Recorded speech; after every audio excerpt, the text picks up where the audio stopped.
വാണിയപ്പാറ ഉണ്ണിമിശിഹ പള്ളിയിലെ 38 നമ്പർ കല്ലറ തുറന്ന് പരിശോധിക്കാനുള്ള അനുമതിയായി പോലീസിന്റെ അപേക്ഷ RDO അംഗീകരിച്ചു. നാളെ 10 മണിയോടെ കല്ലറ തുറന്ന് പരിശോധിക്കാനാണ് തീരുമാനം.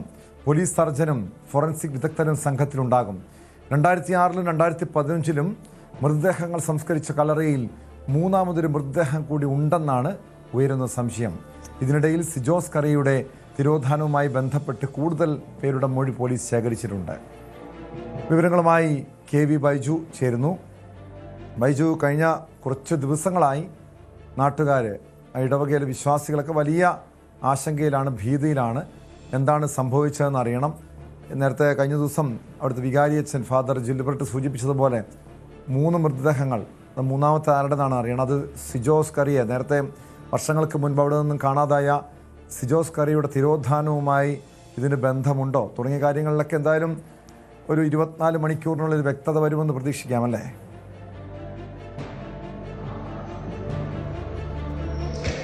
തീർച്ചയായും ടോമെ, ഈ ഒരു 38 നമ്പർ കല്ലറ അത് സിനിമാ കഥകളെ വെല്ലുന്ന രീതിയിലേക്കാണ് ഇപ്പോൾ സംഭവ വികാസങ്ങൾ മുന്നോട്ട് പോകുന്നത്.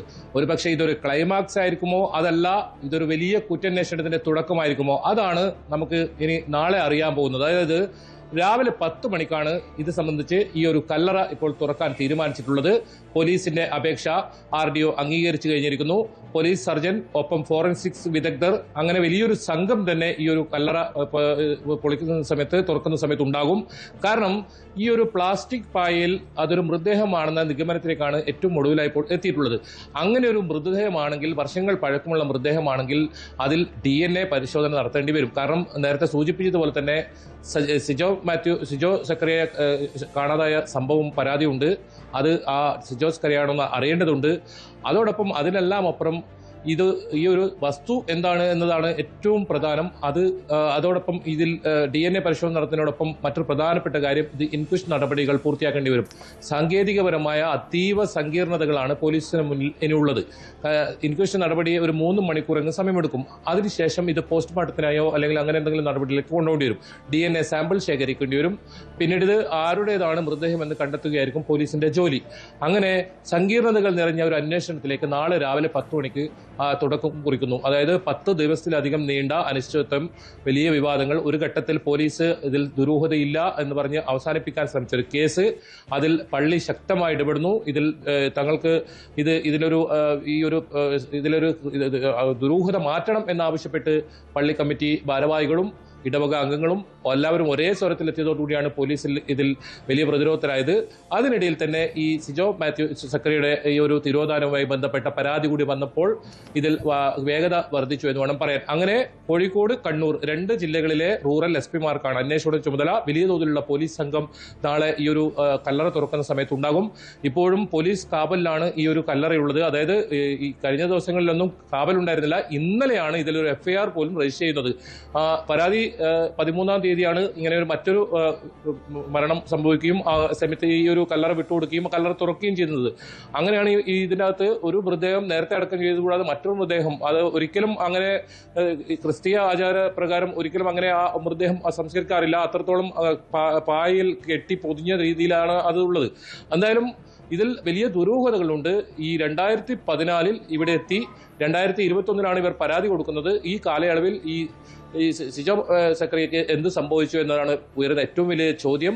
ഇയാളുടെ ഭാര്യ സഹോദരൻ ബിനോയാണ് ഈ പള്ളിയിലെ ഇതിന്റെ പ്രവർത്തനങ്ങളൊക്കെ നടത്തുന്ന ആൾ. അയാൾ ഇപ്പോഴും ഇവിടെ ഉണ്ട്. അയാളും പറയുന്നത് തന്നെയാണ് ഈ ഒരു കാര്യത്തിൽ ഒരു കൃത്യമായ പരിശോധന നടത്തി ഇതിലൊരു വ്യക്തത വരുത്തണമെന്ന് അദ്ദേഹം ആവശ്യപ്പെടുന്നുണ്ട്. എന്തായാലും നീണ്ട ഒരു ദുരൂഹത അത് ഇപ്പോൾ ഏതായാലും അവസാനിക്കാൻ പോകുന്നു. പക്ഷെ പോലീസിനെ സംബന്ധിച്ചിടത്തോളം ഒരു തുടക്കം എന്ന് വേണമെങ്കിൽ പറയാം. ആ രീതിയിലുള്ള അന്വേഷണം മുന്നോട്ട് കൊണ്ടുവന്ന സാഹചര്യമായിരിക്കും പോലീസിന് ഉണ്ടാവുക. ഈ ഒരു മൃതദേഹം ഇതിൽ നിന്ന് പായയിൽ നിന്നും പുറത്തേക്ക് എടുക്കുന്നതോടുകൂടി പോലീസിന്റെ ജോലി വളരെ സങ്കീർണതകൾ നിറഞ്ഞതാണ്. അന്വേഷണം വലിയ തോതിൽ നടത്തേണ്ടി വരും. ഇതിനോടകം തന്നെ നിരവധി പേരുടെ മൊഴികൾ രേഖപ്പെടുത്തിയിട്ടുണ്ട്. പ്രത്യേകിച്ച് ബിനോയുടെ മൊഴിയൊക്കെ നേരത്തെ തന്നെ പോലീസ് രേഖപ്പെടുത്തിയിരുന്നു. ഇനി കൂടുതൽ ആളുകളെ മൊഴി രേഖപ്പെടുത്തേണ്ടി വരും. സിജോ സക്കറിയ ആണെങ്കിൽ അത് എങ്ങനെ ഈ കല്ലറയിൽ എത്തി എന്നത് അന്വേഷിക്കേണ്ടി വരും. പോസ്റ്റ്മോർട്ടം നടത്തുമ്പോൾ അതിൽ മൃതദേഹത്തിൽ ഏതൊക്കെ തരത്തിലുള്ള എന്തൊക്കെ സംഭവിച്ചിട്ടുണ്ട്, അതല്ലെങ്കിൽ ഫോറൻസിക് പരിശോധന കൃത്യമായി നടത്തേണ്ടി വരും. ഏതെങ്കിലും തരത്തിൽ കൊലപാതകമാണ് എങ്കിൽ അത് ആര് ചെയ്തു, അത്തരം നിരവധി ചോദ്യങ്ങൾക്ക് പോലീസ് ഉത്തരം കണ്ടെത്തേണ്ടി വരും. ഏതായാലും പള്ളിയെ സംബന്ധിച്ചിടത്തോളം ഈ ദുരൂഹത മാറ്റണമെന്നാണ് അവരുടെ ആവശ്യം. കാരണം ഈ കല്ലറയിൽ ഇങ്ങനെ ഒരു പ്ലാസ്റ്റിക് പായിൽ പൊതിഞ്ഞ രീതിയിലൊരു വസ്തു കിടക്കുമ്പോൾ അതിൽ ദുരൂഹതയൊന്നുമില്ല എന്ന് പറഞ്ഞ് പോലീസ് അതിൽ നിന്നും കേസ് അവസാനിപ്പിക്കാൻ ശ്രമിക്കുമ്പോൾ പള്ളിയെ സംബന്ധിച്ചിടത്തോളം അത് നിരന്തരം ഇതൊരു വീണ്ടും വിവാദങ്ങളിലേക്ക് തന്നെ പോകും. അത് വ്യക്തത വരുത്തേണ്ട ഒരു ആവശ്യം ഇവർക്കുണ്ട്. അതുകൊണ്ട് തന്നെയാണ് ഇവർ നിരന്തരം ഇത് ആവശ്യപ്പെട്ടതും.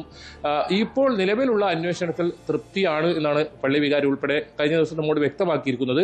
പോലീസ് സംഘം, വലിയ തോതിലുള്ള വിദഗ്ധരായ പോലീസ് സംഘം തന്നെ ഉണ്ട്.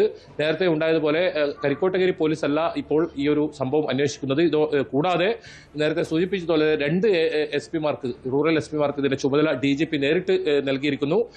അതായത് ആഭ്യന്തരമന്ത്രി ഉൾപ്പെടെ ഈ ഒരു സംഭവത്തിൽ വിഷയത്തിൽ ഇടപെട്ടതുകൊണ്ട് തന്നെ ഇതിന്റെ ഗൗരവം വർദ്ധിക്കുന്നു, വേഗത വർദ്ധിക്കുന്നു.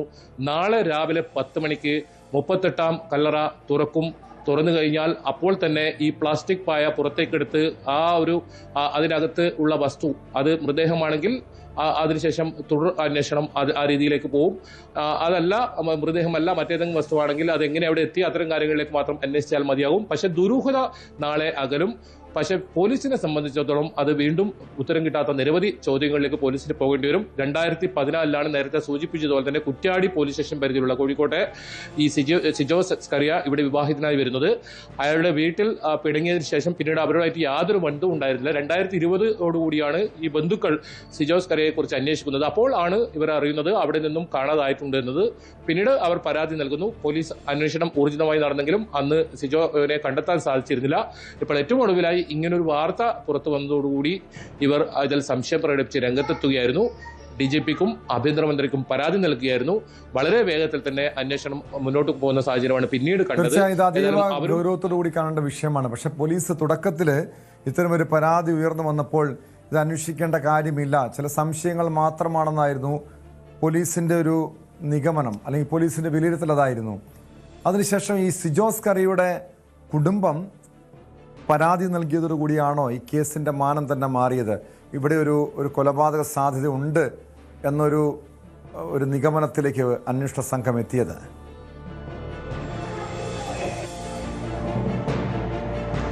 തീർച്ചയായും ടോമേ, അത് തന്നെയാണ് ഇതിൽ ഏറ്റവും പ്രധാനം. കഴിഞ്ഞ വെള്ളിയാഴ്ചയാണ് ന്യൂസ് 18 ഇങ്ങനെ ഒരു 2014 ഇവിടെ എത്തി 2020 ഒരാളെ കാണാതായി എന്ന വാർത്ത പുറത്തുവിടുന്നത്.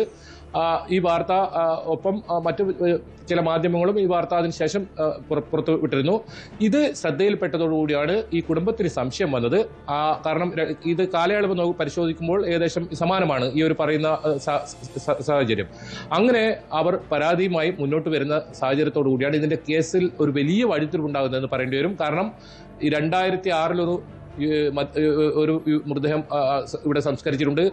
അതിനൊപ്പം 2015 2 മൃതദേഹമാണ് അവിടെ സംസ്കരിച്ചിട്ടുള്ളത്. അപ്പോൾ ആ 2 മൃതദേഹങ്ങളാണ് ഇതെന്ന് പറഞ്ഞ് പോലീസ് ഈ കേസ് അവസാനിപ്പിക്കാൻ നിൽക്കുന്ന ഒരു ഘട്ടം ഉണ്ടായിരുന്നു. അപ്പോഴും പള്ളി ഒരു സംശയം കൃത്യമായി പറഞ്ഞിരുന്നു. ഒരു കാരണവശാലും ക്രിസ്ത്യൻ ആചാരപ്രകാരം ഇത്തരത്തിൽ പായൽ കെട്ടി മൃതദേഹം സംസ്കരിക്കുന്ന രീതിയില്ല. അതുകൊണ്ട് ഇതിൽ ദുരൂഹതയുണ്ട്. ആ ദുരൂഹത അകറ്റണമെന്ന് ആവശ്യപ്പെട്ട് പള്ളി ശക്തമായി മുന്നോട്ട് വന്നു. പ്രത്യേകിച്ച് പള്ളി വികാരി അദ്ദേഹം ശക്തമായ നിലപാടെടുത്ത് മുന്നോട്ട് വന്നു, നിയമപരമായി മുന്നോട്ട് പോയെന്ന് പറഞ്ഞു. പക്ഷേ പോലീസ് അപ്പോഴും അനങ്ങിയില്ല. മന്ദഗതിയിലായിരുന്നു അന്വേഷണം. FIR രജിസ്റ്റർ ചെയ്യാൻ തയ്യാറായില്ല. ഈ സിജോയുടെ പരാതി വന്നതിന് തൊട്ടു പിന്നാലെ ഇന്നലെ ഇവിടെ പോലീസ് സംഘം എത്തുന്നു. അതിനുശേഷം പള്ളി വികാരിയും പള്ളി കമ്മിറ്റി ഭാരവാഹികളുമായി ചർച്ച നടത്തുന്നു.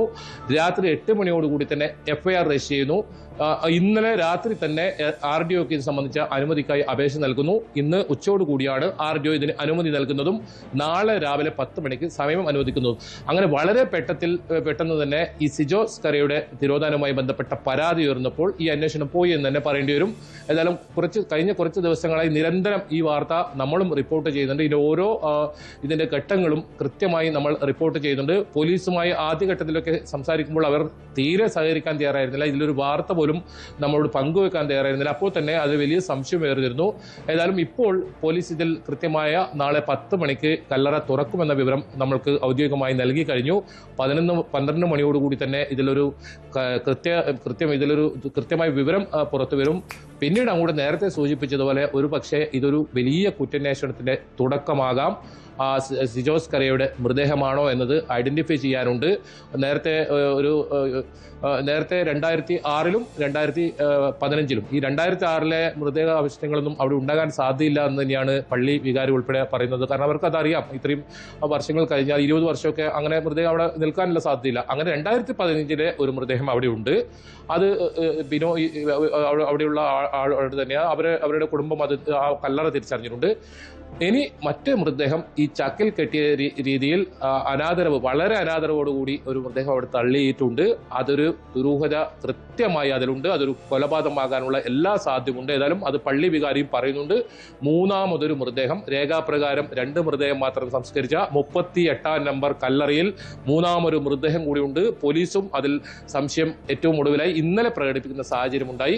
ഏതായാലും വളരെ സങ്കീർണതകൾ നിറഞ്ഞ വളരെ അത്തരത്തിലുള്ള ഒരു പ്രവൃത്തികളിലേക്കാണ് നാളെ അവിടെ സൂചിപ്പിച്ചതുപോലെ ഏറെ സങ്കീർണമായിട്ടുള്ളൊരു കേസാണ്. ആ മൂന്നാമത്തെ മൃതദേഹമുണ്ടോ, അതൊരു സംശയം മാത്രമാണ്. ഉണ്ടെങ്കിൽ അത് ആരുടേതാണ്? കോഴിക്കോട് നിന്ന് കാണാതായ കോഴിക്കോട് സ്വദേശി സിജോ സ്കറിയയുടെ തിരോധാനവുമായി ഇതിന് ബന്ധമുണ്ടോ തുടങ്ങിയ കാര്യങ്ങളെക്കുറിച്ചാണ്. ആ കാര്യങ്ങളിലാണ് ഇനി വ്യക്തത ഉണ്ടാകേണ്ടത്. നാളെ 10 മണിക്ക് കല്ലറ തുറന്ന് പരിശോധിക്കാനാണ് തീരുമാനം. കൂടുതൽ വാർത്തകൾക്ക് news 18 Keralam YouTube channel subscribe ചെയ്യുക.